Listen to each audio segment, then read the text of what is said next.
you've been at the forefront of this for so many years, putting Liverpool on the screen, but now it feels like a particular boom period, you know, with The City Is Ours and The Responder as well. Just what is it about Liverpool and Liverpool dramatists that mean that, you know, they're so talented writers with a sort of eye for the world?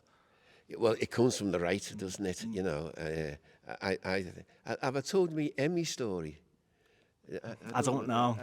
Even if you have, I want to hear it again. Yeah, well, a long time ago, I actually won an international Emmy, but I'd agreed to give the script editor a copy of it, you know, which I would get. I had to go over to the States to pick it up, and you could ask them for copies, and you would get copies made, you know. But I insulted the Americans. I won't say what I said. And they said, if you think you're getting a copy of this international Emmy, you can think again, mate, you know. So I came back without the copy of the international Emmy. So I gave my international Emmy to the script editor. This took place in Manchester. She was going down to London by train. I was coming over to Liverpool by train. Now, the international Emmy was in a big, tall cardboard box. You know, you couldn't miss it, like, you know. So she gets down to London, and I phoned her that night, and I said, what was the train like? She said it was heaving, absolutely heaving. I said, what did you do with the international Emmy in the big, tall cardboard box? She said, I stood it on the table.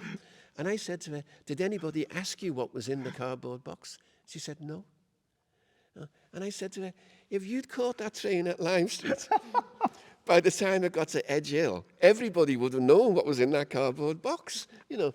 And I think that explains why there's so many dramatists in this city.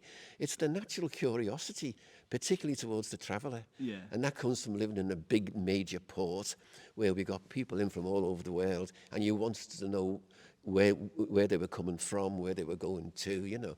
It's that natural curiosity. And I think that's at the heart of drama, the natural curiosity about a dramatist. Yeah, you know. Definitely. I think you have something like before, but I love it. I love hearing a story that's well crafted.